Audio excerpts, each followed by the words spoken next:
Ladies and gentlemen, welcome to the finest thing to hit the internet since that grape-crushing woman.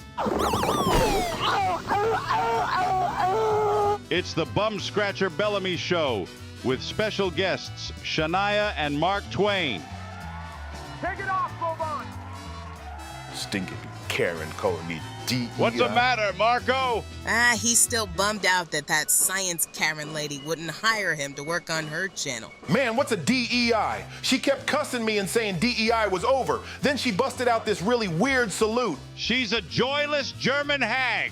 She was probably saying, go with God or eat more cabbage or something. Now, ladies and gentlemen, I am your sex-positive announcer, Bovan Fingerman, and I just finished playing a hot round of clothing-optional croquet with Maggie and Jake Gyllenhaal. Ah, sweet Christ, I'm gonna snap. Please welcome your ugly host.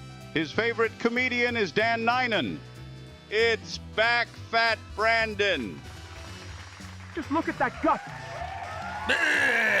Damn it! You said you were gonna spend some time coaching Bovan over the weekend, Fly. Yeah, I tried. He kept taking off his clothes and yelling about broads like he was Bob Euchre. Okay, lowlives. Today's movie is from 1997, which is a little bit modern for our channel.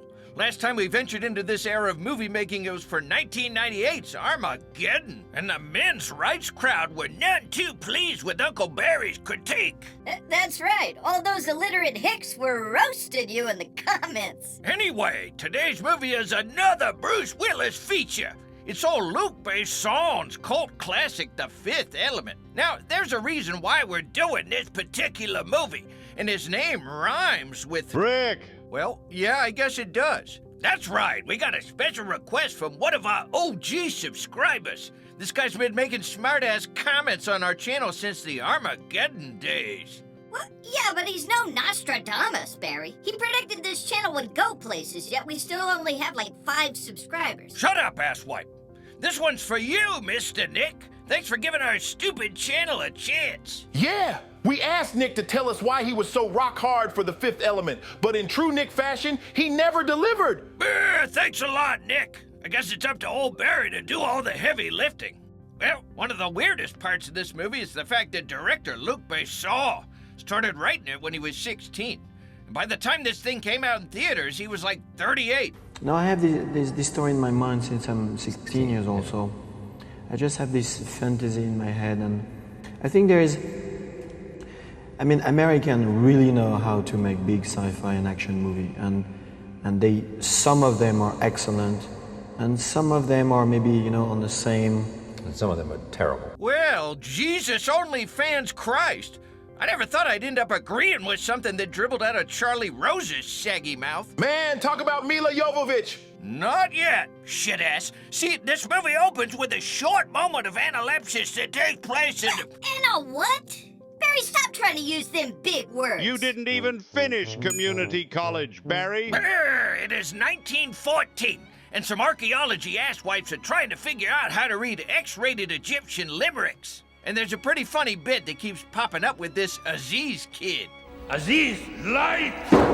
Holy shit, is that Jason Priestley? Yeah, we covered this during the screening, asshole. It's Luke Perry, and he was playing Chandler on Friends at the time, so I only had one day to shoot his scenes. Rest in peace, Luke Matthew Perry. It's just like the apostles, Barry. Everybody's dead. Yeah, everybody's dead, and current-day Bruce Willis has severe dementia, and we're deeply envious. So there's this whole complex backstory that unfolds in The Fifth Element. But the gist is that these Manda Shawan asswipes come down to take a stone-powered superweapon that's capable of destroying a great cosmic evil.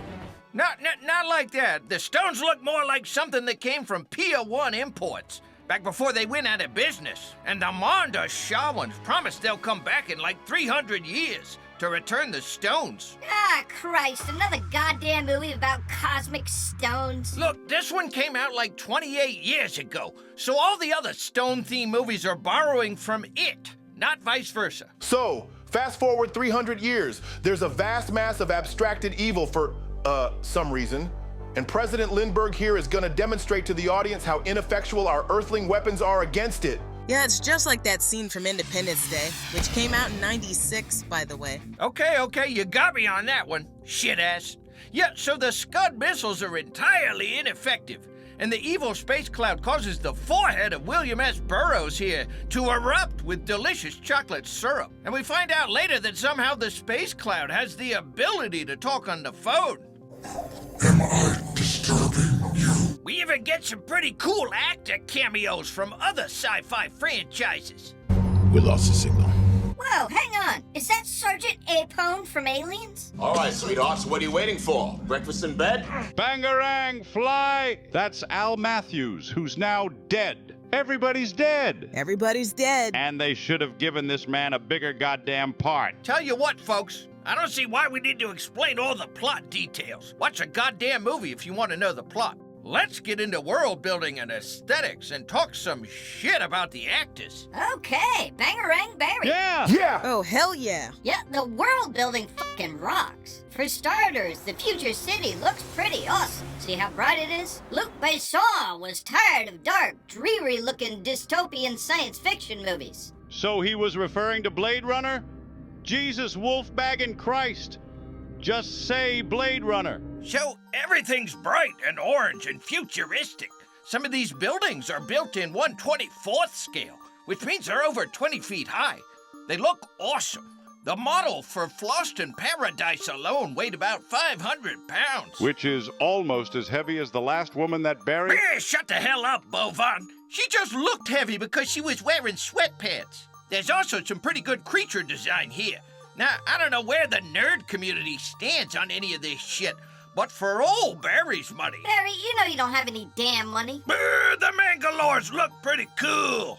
They're very expressive and memorable, and I think the film's trying to strike a balance between realism and cartoon realism, so they succeed in that regard. Well, I'd call it more of a manga-inspired aesthetic. See here? One of the books that the Korben Dallas character keeps around is Sanctuary. Okay, so there's one for the nerds.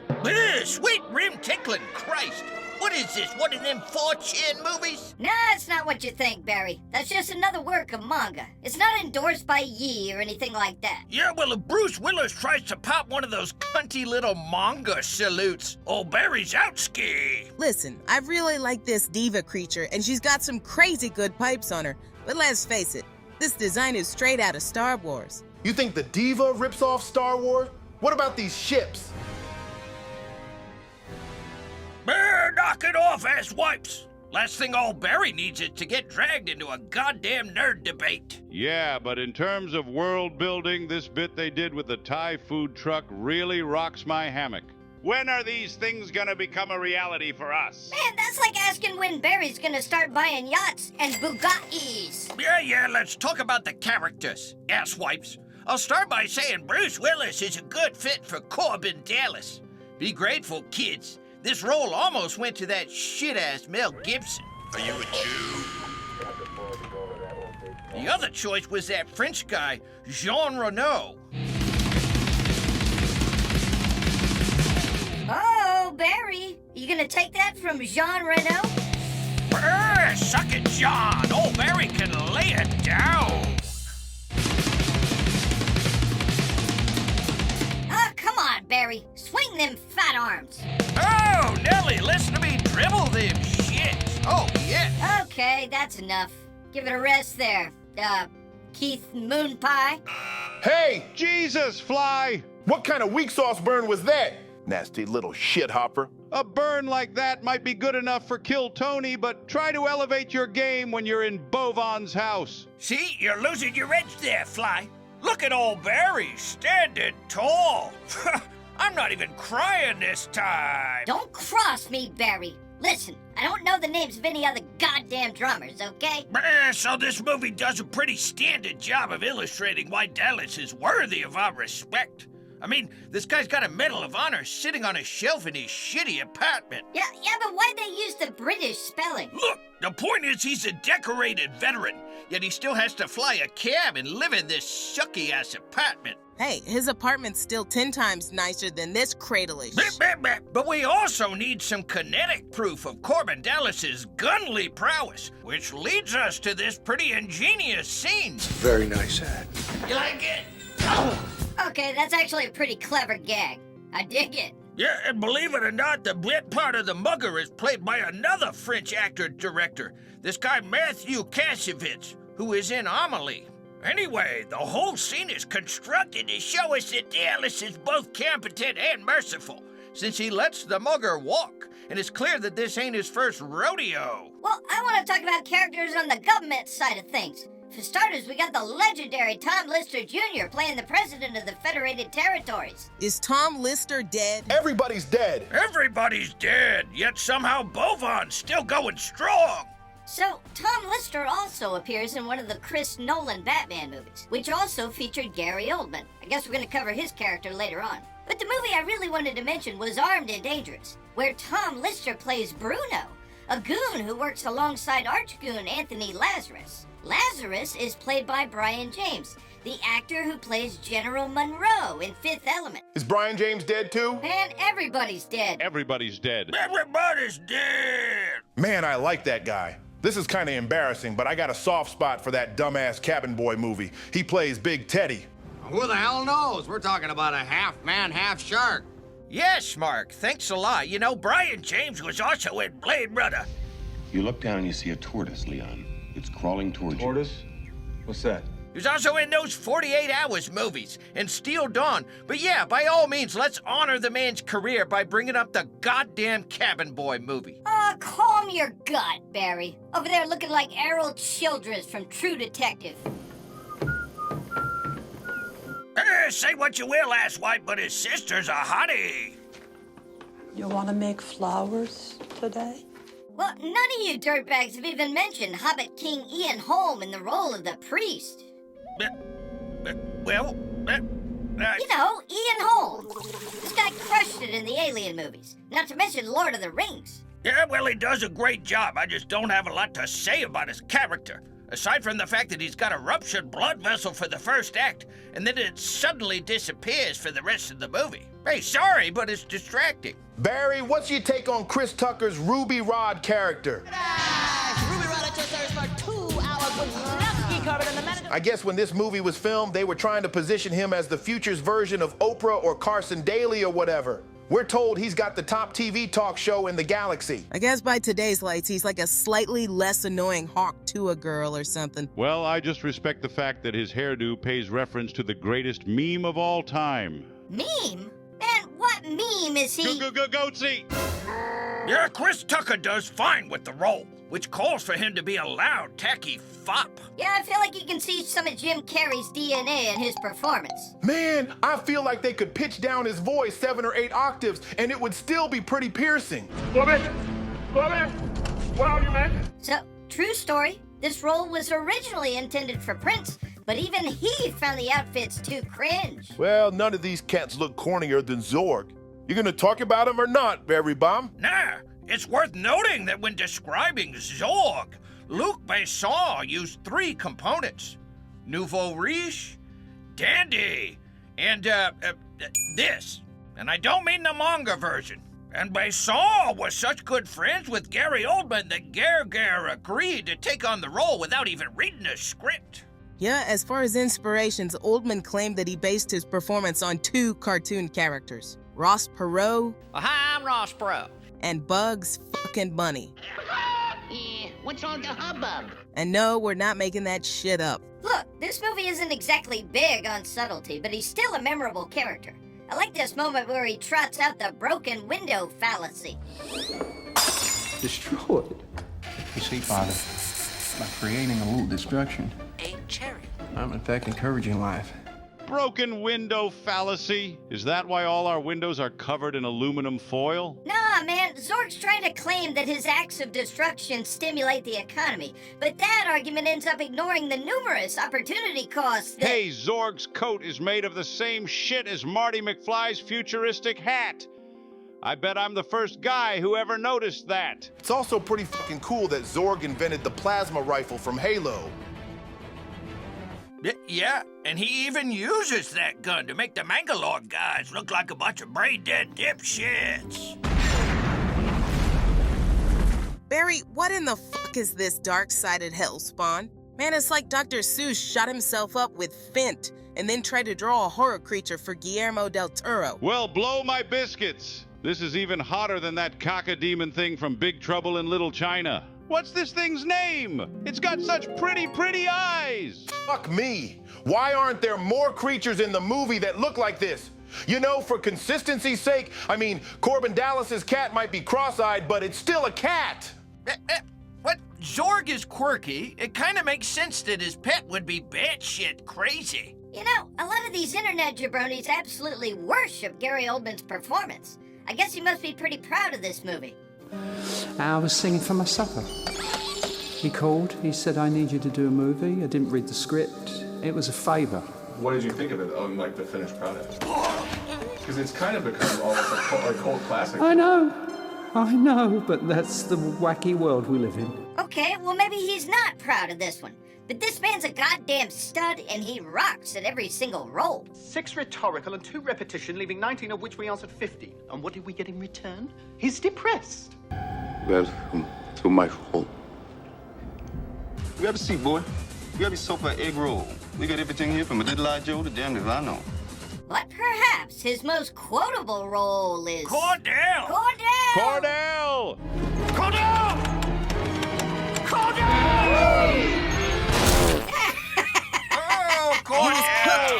We got a piper down. Get it, Cordell! So, are you droopy, bald loudmouths gonna talk about Leeloo or not? Well, it's been claimed that Milla Jovovich bested over 3,000 women who auditioned for the role. Yeah, but most of those women were Julia Roberts. Yeah, one of the things Luc Besson appreciated about Jovovich was her sense of timelessness. He claimed she can be an Egyptian or a Roman, she can be Nefertiti, and she can be from outer space. Is that why she got cast in those Resident Evil movies? No, Bovon, you senile little horse fucker. She's in Resident Evil because they needed Alice to wake up naked in an unfamiliar room. And Milla Jovovich is the master of that. That is quite an outfit she's wearing. And apparently these bandages were Milla Jovovich's idea. They said, listen, what about bandages? And Jean-Paul was just like, oh, genius. Yeah, but Sean Connery pulled it off way better in that Zardoz movie. Yeah, but what about the actual character Leeloo, you dickheads? Look, you could probably argue that she's at risk of falling into the manic pixie dream girl trope. She's quirky, she's got bizarre taste in fashion, she dyes her hair. Leeloo Dallas multipass. And she does seem to show up for Korben Dallas's character just at the right time, when he's moping over a bitter divorce. Yeah, she doesn't have that much going on in terms of character motivation. Well, she's also a bit of a Mary Sue. I mean, we're supposed to believe she's the perfect woman. She can jump through walls and beat the piss out of everybody, and there's just this one isolated moment where she suddenly becomes vulnerable.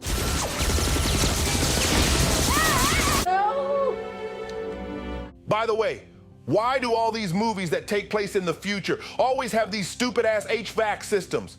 I'm supposed to believe they can travel to the stars, but they can't design a better goddamn climate control system? Goddamn. Yeah, that's a fair point. But at least this film manages to capture an accurate reflection of the fundamental American zeitgeist in 1997. Anyway, Leeloo, whose name's sort of like Neo's, translates to Chosen One, does prove useful in terms of framing a not-so-subtle critique of humankind in all of its marvelous stupidity. When Leeloo conducts a little research on the subject of war, whatever faith she's got in humankind pretty much collapses. Speaking of losing one's faith in humanity, did you eat my Remora-flavored ramen, Marco? I didn't eat your damn ramen! You goddamn withered old gas factory. I know it was you, shit-ass! That was the sweetest plum! Nah, cause I ate Fly's mackerel ramen. That can't be right, dipshit, cause I ate Shania's horse ramen. Well, which one of you asswipes ate old Barry's frog ramen? Okay, listen. Fess up! Look, I may have combined all the flavors and eaten some ramen supreme. Well, Mark has always made the best ramen supreme. Nobody's disputing that, you little shit. But it's time to settle once and for all who... Time to get paid! Okay, you filthy pricks. We all know the housing market sucks ass.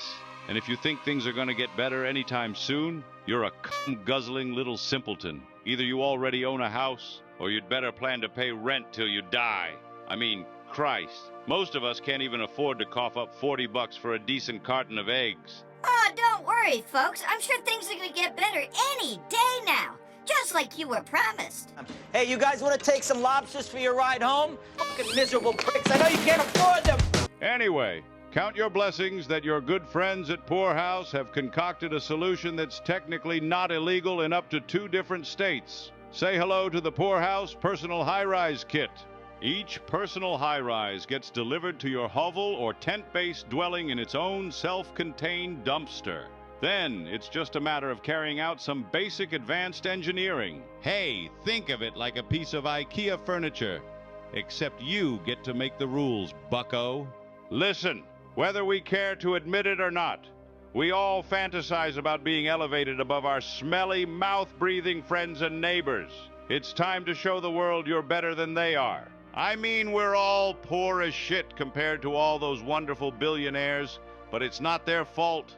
Let's keep going after our fellow poor people, as if we're so many rival ants shaken together in a jar. What? This looks cool, but how do you get electricity wired in? I mean, what about Lay off the question, shit-ass! Otherwise they don't send us the crypto payment. The Personal High-Rise Kit is available in such formats as plywood, cellulose, 1980s phone booths, or even portable toilets. Friends, it's time to get elevated. Build yourself a home in the sky in cooler, rarefied air where the breeze is fresh and eagles dare. They've even got a hotline you can call to get advice on outwitting those pesky zoning committees and HOAs. Okay, the promo code is High Roller. Okay, my dear asswipes. There's no Chud watch for this episode, but I'm supposed to set up a new segment called Chud Poetry. So grab yourself a few cubes of geometric cheese and an overpriced glass of Pinot Noir. Today's Chud poem comes from our old pal Gnosis. Oh, look. He's got the same number of subscribers as Barry's dreadful little channel. Now, Gnosis is one of these handsome Sam types. He's also a famous shaman who teaches traditional old-world Gnosticism in exchange for kratom and Bitcoin. And it just so happens that he wrote a poem about Barry. Poem about what? Here we go, kiddos. Bankrupt Barry. So very out in the open, yet so clouded in shadows. So omnipotent, yet ignorant. So smart an adversary, but completely dumb. So strong, yet so easily defeated. Ill, luminate, confirmed within the miasma of our hollow earth overlords, the trophy industry. It's the trophy elite! Thank you for the poem, Gnosis. That was lovely. You're like Allen Ginsberg if he had profound brain damage. All right, folks. See you next time for more Chud poetry. I'm so confused. Hey, Gnosis, kiss my crack. Nobody likes a smartass. Game on! Okay, so the scene with the diva is interesting because Luc Besson actually hired soprano Inva Mula to record the vocals. But since it's pretty much an impossible arrangement of notes for the human voice, she had to record some of them tones individually. See, you can kind of hear it, but the diva herself is played by May Wynn, who was married to Luc Besson when the movie was filmed. Allegedly, she got the role because the original actress just didn't show up. Anyway, here's what May Wynn looks like, because I bet a lot of you chuds have never seen what she looks like when she's not all slathered up in methylene blue. Yeah, and legend has it that this was Bruce Willis's first time actually seeing and hearing the performance. So his reaction is genuine. Yeah, but May Wynn isn't really doing the singing, so what would he be listening to? Well, I'm assuming they piped in that heartbreaking commercial from the 90s. You know the one.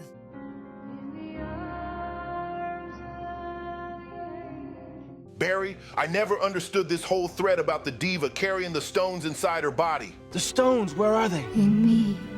We seriously supposed to believe they're just floating around banging up against her gallbladder and lungs and whatever? Yeah, and what would have happened if she hadn't been shot? How was she supposed to get them out? I think we all know the answer to that. Holy nutmeg! That'd be one fascinating BM. Narrated by Sir David Attenborough.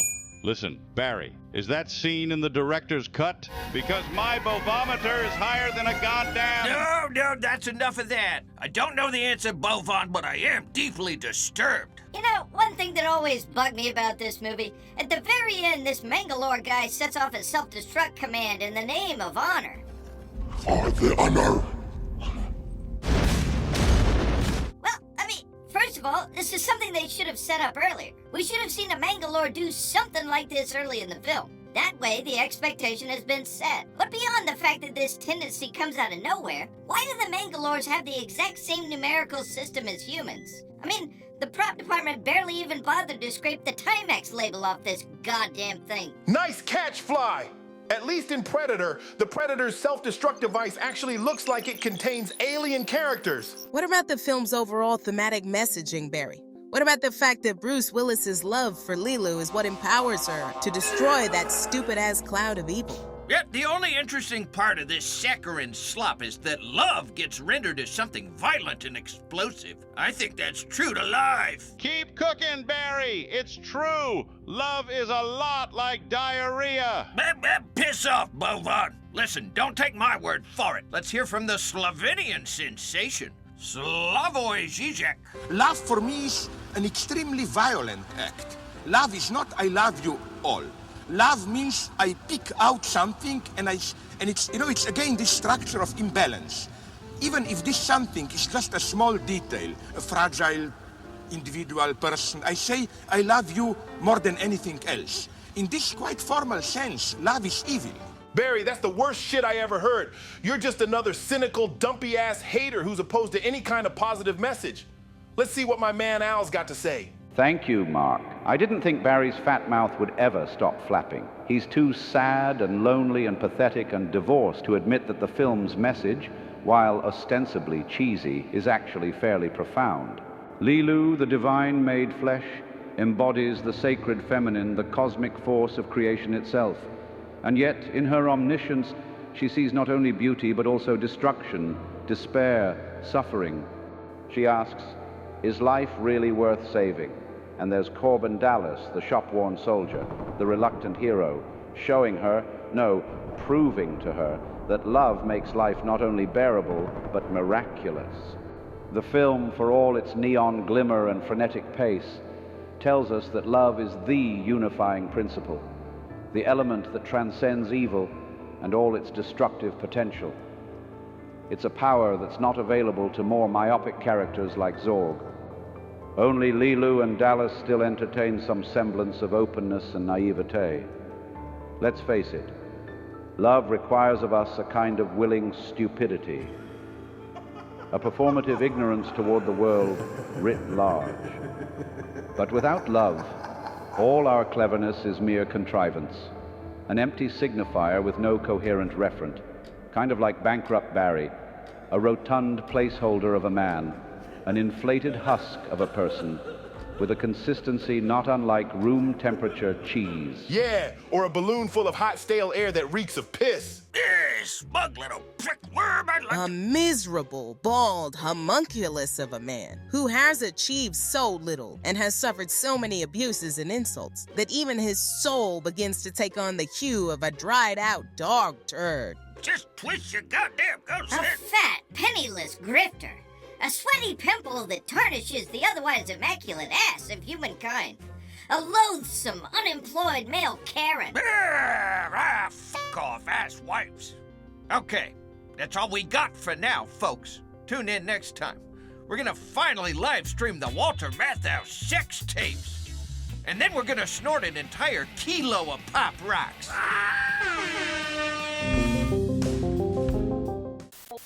No, I told you. Hey, stop looking at me, asswipe. Look at her. God damn. Barry, was that you?